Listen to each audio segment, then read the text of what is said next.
naye ulula kumele ahambe uyothandaza. Naye angasijikeleza lesihlahla kawu7 ayikho inkinga. Lila nawe ungaqala ayikho inkinga. Awu Lila.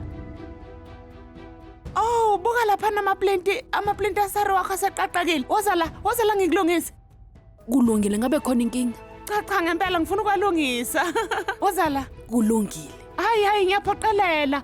Phela umthandazo wokuqala kaLila lona. Ngabe konke kuhamba kahle kodwa. Awu unjani? Hayi ngiphila.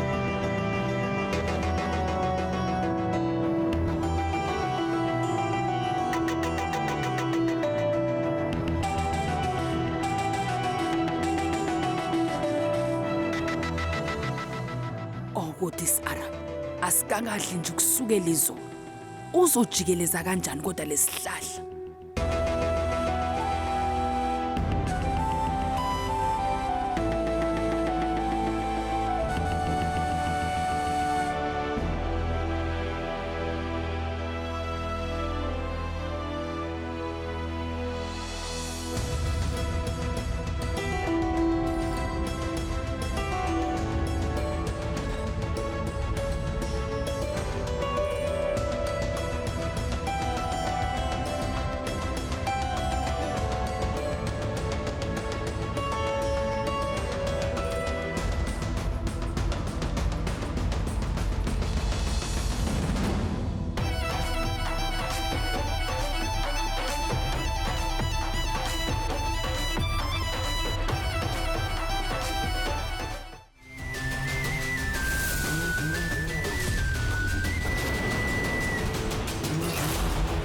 Lila kumele ukuthi usijikeleze ngamandla akho.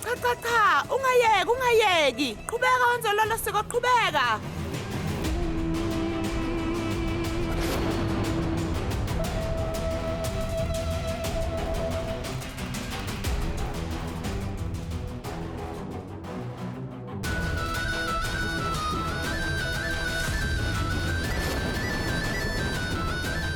Lila ngabe ungilalele yini? Sekwanele manje mntana. Cha, uzokwazi lo. Uyambona ukuthi usekhathele manje kungani umphoqelela ukuthi aqhubeke? Engani nje wonke amasiko nezinkolelo kumele bafundiswe abantu abadala ngithi. Leli thuba eliyinqayise vele lokwenza umndeni ujabule kumele uliphathe kahle leli thuba. Ubani owaziyo ngempela? Mhlasimbe lokhu kuzokwenza ukuthi uLila noAbiram bagcina bexolelene. Bakhombisa ukuthi awuyena nje usisine.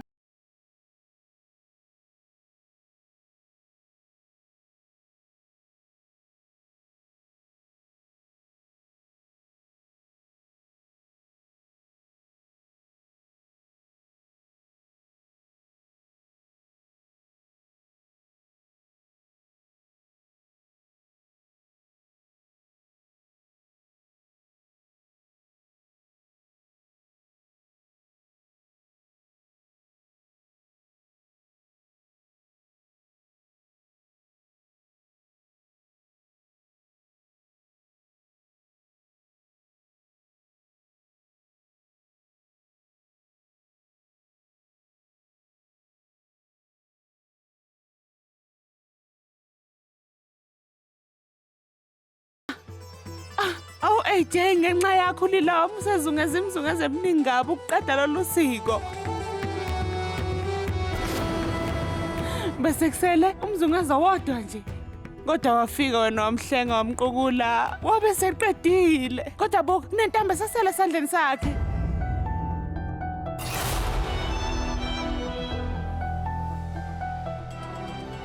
Kishori, sicela ukuthi uphuthumise amanzi. Yebo. Dlisa umoya. Nikeza amanzi. Phuza.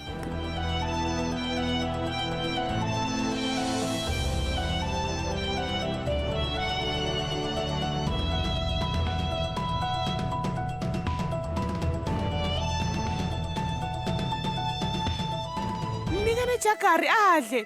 Oh manini. Letha la. Idlulisela kimi.